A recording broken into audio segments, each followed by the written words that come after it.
সম্প্রতি আরব আমিরাতে ভয়াবহ জলোচ্ছ্বাসের কারণে ব্যাপক ক্ষয়ক্ষতি হয়েছে, জীবনযাত্রা অনেকটা থমকে গেছে। অনেকে বলছেন আরব আমিরাতের নানাবিধ অপরাধের কারণে এটি আল্লাহর গজব হিসাবে আপতিত হয়েছে। এ সম্পর্কে আপনার মন্তব্য কী?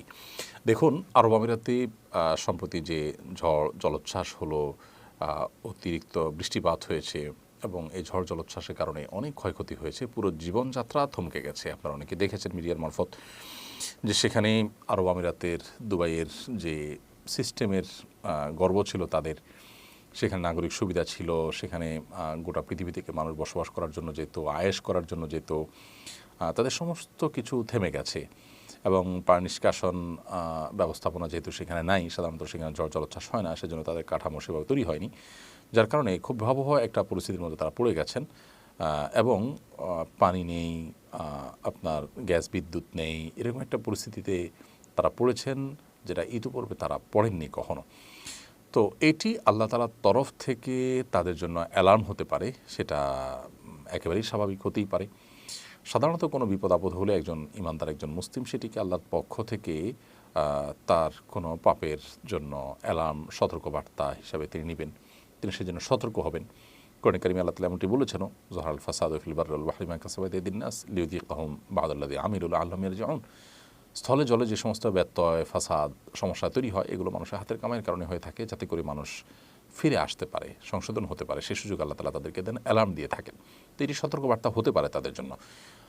আবার একই সাথে তাদের পাপের জন্য শাস্তিস্বরূপ হতে পারে, আল্লাহ তরফ থেকে পরীক্ষা হতে পারে। যে কোনো বিপদ আপদ হলেই সেটি আল্লাহ তাআলার তরফ থেকে পরীক্ষা হতে পারে। আল্লাহ তাআলা বলেছেন, ওয়ালানাবলুওয়ান্নাকুম বিশাইইন মিনাল খাউফি ওয়াল জু'i ওয়া নাকসিন মিনাল আমওয়ালি ওয়াল আনফুসি ওয়াস সামারাত। মানুষকে আল্লাহ তাআলা ভয়, ভীতি, শঙ্কা, ক্ষুধা, জান এবং মাল হানি, সম্পদের ক্ষতি, ফসলের ক্ষতি ইত্যাদি দিয়ে আল্লাহ তাআলা মানুষকে পরীক্ষা করেন। যারা ধৈর্য ধারণ করতে পারেন, সবর করতে পারেন, তাদেরকে আল্লাহ তাআলা সুসংবাদ দিতে বলেছেন। তো এটি পরীক্ষা যেমন হতে পারে, সতর্কবার্তা হতে পারে, পাপের প্রায়শ্চিত্ত হতে পারে। এটি ঠিক যে কোনো মানুষ যখন পাপাচার করে, সীমা ছাড়িয়ে যায়, আল্লাহ তাআলা একসময় না একসময় তাকে পাকড়াও করেন। এই পাকড়াও কি সেই পাকড়াও? সে পাকড়াও হতে পারে, আবার জাস্ট অ্যালার্মিং হতে পারে। আসল এবং ভাবা পাকড়াও সেটা আল্লাহ তাআলা আরও পরে করতে পারেন, দুনিয়াতে করতে পারেন, দুনিয়াতে না করে আখিরাতে একসাথে করতে পারেন, সেটা একান্তই আল্লাহ তাআলার ইলমে আছে।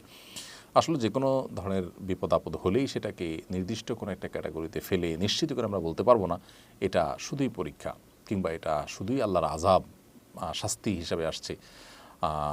এরকম নিশ্চিত করে আমরা বলার সুযোগ নেই, কারণ আমাদের কাছে ওহী আসে না। নবীগণ থাকলে তাদের কাছে ওহী আসতো, তারা বলতে পারতেন যে এটা আল্লাহর পক্ষ থেকে আযাব হিসাবে আসছে, এটা আল্লাহর পক্ষ থেকে পরীক্ষা হিসাবে আসছে। কিন্তু আমরা যেহেতু সবগুলো অপশনই এখানে আপনার সম্ভাব্য, সো আমরা এটাকে আল্লাহর পক্ষ থেকে পরীক্ষা হিসাবে নিতে পারি, অ্যালার্ম হিসাবে নিতে পারি এবং সতর্কবার্তা হিসেবে নিতে পারি, পাপের শাস্তি হিসেবে নিতে পারি। তিনটা সম্ভাবনাই কিন্তু এখানে থাকে, যার কারণে আল্লাহ তাআলার কাছে আমরা ইস্তেগফার করব। সেখানে যারা অবস্থান করছেন তারা ইস্তেগফার করবেন, আমরা যারা আছি তারা মজা না নিয়ে আমরা আল্লাহর কাছে ইস্তেগফার করব।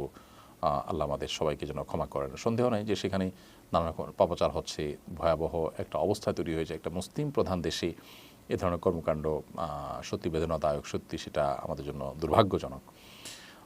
পৃথিবীর সবচেয়ে বেশি অপরাধীদের অভয়ারণ্য বা অপরাধ কর্মের সবচেয়ে নিরাপদ জায়গাগুলোর একটি মনে করা হয় সেটি আমাদের জন্য লজ্জার এবং দুশ্চিন্তার। আমরা দোয়া করি আল্লাহ তাআলা তাদেরকে সংশোধনের পথে ফিরে আসার তৌফিক দান করুন। এটাকে অ্যালার্ম হিসাবে নিয়ে তারা যেন সংযমী হন, তারা যেন সতর্ক হন। আল্লাহ তাআলা তাদেরকে সে তৌফিক দান করুন এবং গোটা বিশ্বের মুসলমানদেরকে আল্লাহ যেন হেফাজত করেন এবং তওবা করে আল্লাহর আনুগত্যের পথে ফিরে আসার তৌফিক দান করেন, আমরা সেই দোয়া করি।